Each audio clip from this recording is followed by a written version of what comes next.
اور کرسی کی لالچ کا فتنہ۔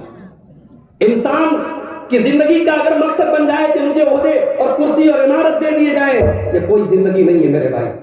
اللہ تبارک و تعالیٰ اگر کسی کو ذمہ داری اور عہدہ دے تو اسے بہت اپنے حق میں اچھا نہ سمجھے، یہ بہت بڑی، اس کے گلے میں بہت بڑی ذمہ داری ڈالی گئی ہے میرے بھائی۔ اگر اللہ نے آپ کو کوئی عہدہ دے دیا، کوئی ذمہ داری آپ کو مل گئی، آپ خوش نہ ہو جائے، صاحب میں تو عہدے دار بن گیا، میں تو امیر بن گیا، میں تو ناظم بن گیا، میں تو مسجد کا متولی بن گیا، میں تو ادارے کا سیکریٹری بن گیا، یہ عہدے اللہ کے یہاں پکڑ کا ذریعہ بنیں گے، پکڑ کا سبب بنیں گے۔ اللہ کے نبی اپنے بڑے جلیل القدر صحابی، بڑے محبوب صحابی، جنہوں نے بڑی کٹھنائیوں کے بعد اسلام قبول کیا تھا، بڑی ریسرچ کے بعد اسلام قبول کیا تھا، جن کی پوری زندگی اسلام کے لیے قربانیوں سے بھری پڑی ہے، کیا نام ہے صحابی کا؟ ابو ذر غفاری رضی اللہ تعالی۔ ابو ذر غفاری سے اللہ کے نبی، جب ابو ذر غفاری نے کہا کہ اللہ کے نبی آپ سب کو ذمہ داری دیتے ہیں، فلاں کو امیر بنا دیا، فلاں کو ذمہ دار بنا دیا، فلاں کو ذمہ دار بنا دیا، اللہ تستعملونی، اے اللہ کے نبی مجھے کوئی ذمہ داری کیوں نہیں دیتے؟ نبی نے کیا جواب دیا؟ عہدے کے پیچھے اگر ہم بھاگ رہے ہیں تو ہمیں نبی کا یہ جواب سننا چاہیے۔ نبی نے حضرت ابو ذر غفاری سے کہا تھا، اے ابو ذر انہا امانہ وانک ضعیف، اے ابو ذر غفاری یہ عہدے، یہ عمارت، یہ ذمہ داری بہت بہت بڑی امانت ہے، اور اے ابو ذر غفاری مجھے نہیں لگتا کہ تم اس کو اٹھا پاؤ گے، تم کمزور۔ اگر ابو ذر غفاری جیسا صحابی نبی کی نظر میں ذمہ داری اٹھانے کے لیے کمزور ہے تو میرے بھائیوں ہمیں اور آپ کو اپنے کندھوں کو اتنا مضبوط سمجھنے کا کتنی حق دے۔ آج ہم عہدوں کے لیے لڑ رہے ہیں میرے، ہر جگہ مدارس کو دیکھ لیں آپ، مسجدوں کو دیکھ لیں، ہماری قومی تنظیموں کو دیکھ لیں، ہر جگہ عہدوں کی مار پیٹ ہو رہی ہے۔ کیوں ہو رہا ہے میرے بھائی؟ نبی نے فرمایا انہا امانہ، یہ عہدے امانت ہے، وانہا خزي وندامہ یوم القیامہ، اور ابو ذر غفاری اگر عہدوں کا صحیح استعمال نہیں کیا، ذمہ داری کا حق ادا نہیں کیا، قیامت کے دن رسوائی اور ذلت کا سبب بنے گی یہ عہدے۔ عبد الرحمن بن سمرہ سے اللہ کے پیارے نبی نے فرمایا لا تسأل الامارہ، اے عبد الرحمن کبھی عمارت مت مانگنا، کبھی عہدہ مت مانگنا، اگر بغیر مانگے مل گیا تو اللہ تیری مدد کرے گا، اور اگر مانگ کر کے روگے وکلت الیہا تو تم عہدے کے لالچی بنا دیے جاؤ۔ میرے عزیزوں، میرے بھائیوں، اگر اللہ نے آپ کو کوئی ذمہ داری دی ہے تو آپ اللہ کا شکر ادا کریں اور اس ذمہ داری کو ادا کرنے کی کوشش کریں۔ یہ کوئی غرور کی، کوئی فخر کی بات نہیں۔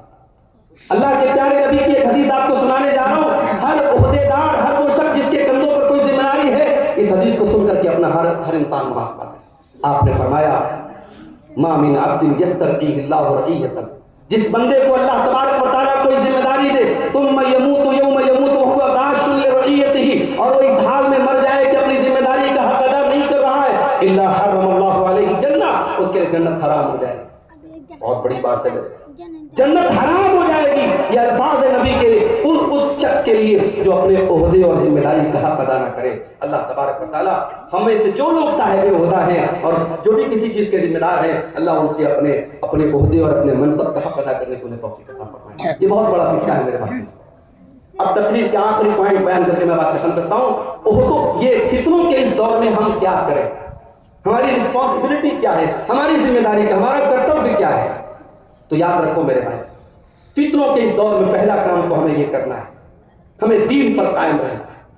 آزمائشیں آئیں گی، فتنے آئیں گے، مگر ہم یہ سوچ لیں کہ ہم کوئی ریشم کے تو نہیں بنے، ہم کوئی دودھ کے دھلے تو نہیں۔ اگر ایمان کے راستے میں ہمارے اوپر آزمائشیں آ رہی ہیں، ہم نبی سے زیادہ قیمتی تو نہیں ہیں، نبی کے صحابہ سے بڑھ کے ہم قیمتی تو نہیں ہیں، انہوں نے تو پتھر کھائے۔ میرے نبی کا تو جنگ احد میں چہرہ زخمی ہوا، دانت توڑے گئے، چہرہ لہو لہان ہوا، طائف میں پتھر مارے گئے، وطن چھوڑنا پڑا، دنیا بھر کے طعنے اور لعنت ملامت آپ کو سننا پڑا۔ اگر میرے نبی نے دین اور ایمان کے راستے میں اتنی آزمائشیں برداشت کی تو ہماری اور آپ کی کیا اوقات ہے؟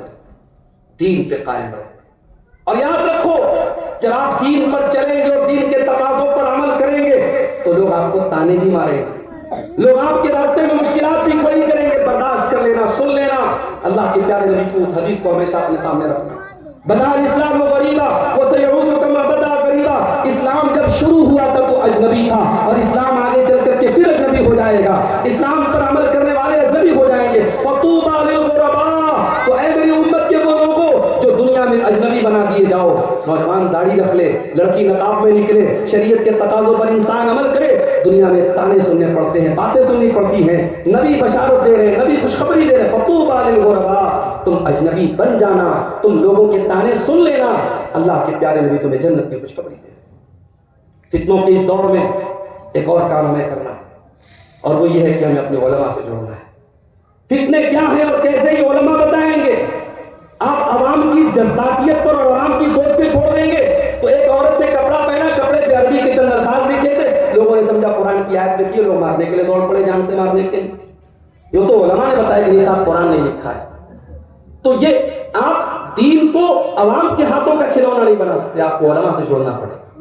اور ہر دور میں کون سی چیز فتنہ ہے اور کون سی چیز فتنہ نہیں ہے، اور کس کا ساتھ دینا اور کس کا ساتھ نہیں دینا ہے، یہ آپ کے علماء آپ کی رہنمائی کریں۔ اور یہ وقت جو ہے، یہ قرب قیامت کا جو وقت ہوگا میرے بھائیوں، اللہ کے نبی نے فرمایا علماء کے دنیا سے جانے کا وقت۔ اور جب علماء دنیا سے جانے لگیں گے تو جاہلوں کے ہاتھ میں وہ کمانڈ آ جائے گی جو علماء کے ہاتھ میں ہونی چاہیے۔ آج آپ دیکھ لیں سوشل میڈیا کا دور ہے، ہر ایرا غیرہ نتو خیرہ مفتی بنا بیٹھا ہے۔ کتنی تو عورتیں ہیں یوٹیوب پر پڑھیے صاحب، وہ مردوں کے پرائیویٹ مسئلے بیان کر رہی ہیں، چٹکارے لے لے کے لوگ سن رہے ہیں، 1-1 لاکھ 2-2 لاکھ یوٹیوب پر ان کو ویوز مل رہے ہیں۔ اب یہی رہ گیا ہے صاحب، اب یہی رہ گیا ہے کہ برقع نشین خاتون جو ہے وہ مردوں اور عورتوں کے پرائیویٹ مسائل بیان کرے گی، وہ بھی پبلک پلیٹ فارم پر آ کر کے۔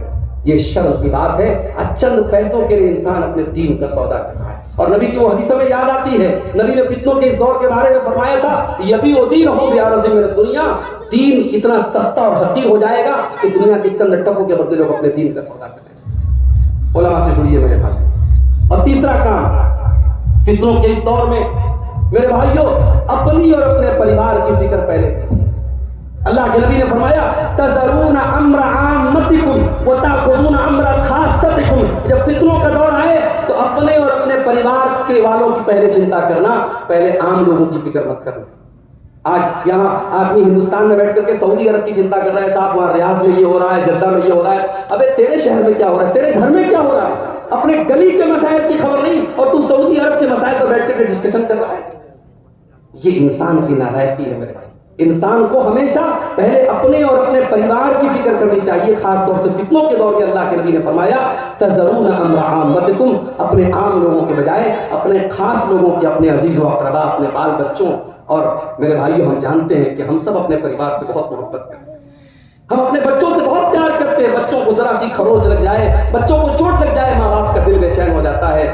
آج جن باپوں کی بیٹیاں مرتد ہو رہی ہیں نا، اگر ان باپوں کے دل میں ذرہ برابر غیرت ہوئی، وہ راتوں کو بیٹھ کے رو رہے ہوں گے، وہ مائیں رو رہی ہوں گی جن بیٹیوں کو ماں باپ بچپن سے ان کے ہر ارمان پورے کرتے ہیں، ان کو ہر تکلیف سے بچاتے ہیں۔ آج وہ بیٹی جوان ہو جائے، وہ بیٹا جوان ہو جائے اور اسلام کو چھوڑ کے کفر کی طرف چلا جائے، جہنم کی آگ میں جلنے کے لیے تیار ہو جائے، اس ماں کا کلیجہ چھلنی ہوتا ہے، اس باپ کی روح زخمی ہوتی ہے۔ میرے بھائیوں اپنے بچوں کی اگر فکر ہے تو اپنے بچوں کو فتنوں کے اس دور میں ان کی تعلیم کی فکر کرو، ان کی تربیت کی فکر کرو۔ اور یہ دینی ادارے جن پر آج دشمنوں کی بڑی پہلی نگاہیں اور دھیرے دھیرے دینی اداروں پر بھی جو ہے ان کو جگڑنے کی تیاری ہو رہی ہے، جب تک اللہ تعالیٰ نے آپ کو طاقت دی ہے ان اداروں کا ڈیفینس کرو میرے بھائی۔ لاک ڈاؤن کے بعد کتنے ادارے بند ہو گئے، کتنے اداروں میں اساتذہ کی تنخواہیں دینے کی ان کے پاس کیپیسٹی نہیں تھی، اساتذہ چھوڑ کے چلے گئے، بچے چھوڑ کے چلے گئے، بند ہو گئے ادارے۔ میرے بھائیوں یہ اس قوم کے لیے بڑی فکر کی بات ہے، یہ ادارے ہماری دینی زندگی کی جان ہے۔ سمجھ لو کہ اگر ہمارے دین کے اندر کوئی دل ہے تو اس دل کی دھڑکن یہ ادارے ہیں، چاہے یہ لڑکیوں کے ادارے ہوں، چاہے یہ لڑکوں کے ادارے ہوں۔ ان دینی اداروں کو قائم رکھنا ہماری قوم کی اور ہم سب کی ذمہ داری ہے۔ میں آپ سب سے گزارش کرتا ہوں ان اداروں کا ہر ممکن تعاون کریں۔ یہ چند باتیں آپ کے سامنے رکھی ہیں فتنوں کے تعلق سے۔ اللہ سے دعا ہے رب العالمین فتنوں کے اس دور میں ہم سب کی حفاظت فرمائے، رب العالمین ہمیں اپنے علماء سے جڑنے کی توفیق دے، اللہ کتاب و سنت پر چلنے کی ہم سب کو توفیق عطا فرمائے، اللہ ہر قسم کے فتنوں سے ہم سب کی حفاظت فرمائے۔ آمین وآخر دعوانا ان الحمد للہ رب العالمین، والسلام علیکم ورحمۃ اللہ۔